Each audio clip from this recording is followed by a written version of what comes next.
ಇಡೀ ದೇಶದಲ್ಲೇ ಜನಪ್ರಿಯವಾಗಿರುವ ತಮ್ಮ ಸರ್ಕಾರಕ್ಕೆ ಸಫಾರಿ ಮಾಡುವುದರ ಮೂಲಕ ದೇಶದಲ್ಲೇ GST ಪಾವತಿ ಮಾಡುವುದರಲ್ಲಿ ಹೆಗ್ಗಡ ಆ ಸತ್ಯ ನಿಮ್ಮ ಆತ್ಮಸಾಕ್ಷಿ ಗೊತ್ತು, ನನ್ನ ಆತ್ಮಸಾಕ್ಷಿ ಗೊತ್ತು, ಅಲ್ಲಿ ಕಟ್ಟಿರೋದು ಗೊತ್ತು ಅಲ್ಲ ಸರ್.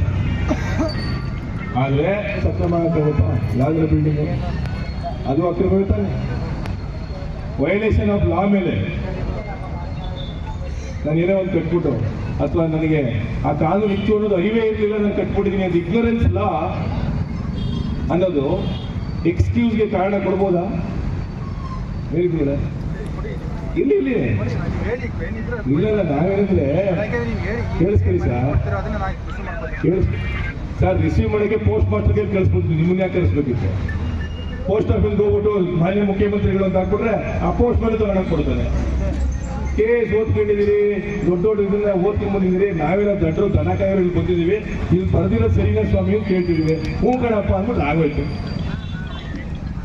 ಇಲ್ಲಪ್ಪ ನಾವು ಇಗ್ನೋರೆನ್ಸ್ ಆಫ್ ಲಾ, ನನಗೆ ಕಾನೂನು ಗೊತ್ತಿರಲಿಲ್ಲ ಅನ್ನೋದು ಅಪರಾಧ ಮಾಡೋದಕ್ಕೆ ಪರವಾನಗಿ ಅಲ್ಲ. ಏನಣ್ಣ, ನನಗೆ ಕಾನೂನು ಗೊತ್ತಿಲ್ಲ ಅಂದ್ಬಿಟ್ಟು ನಾನು ಏನ್ ಬೇಕಾದ್ರೆ ಅಪರಾಧ ಮಾಡಿ ಕೊಟ್ಬಿಡ್ತೀರ ನೀವು ಒಳಗಡೆ ಆಗ್ತಿರ್ತಾನೆ. ಸೊ ಹಾಗಾಗಿ ನೀವು ಕೊಟ್ಟಿರುವ ಪರವಾನಿಗರೇ ಅಕ್ರಮ ಅಂತ ನಮ್ದಿದೆ ನಿಲುವು. ನಮ್ಮ ಸಂಘಟನೆ ಯಾವುದೇ ಉದ್ಯಮ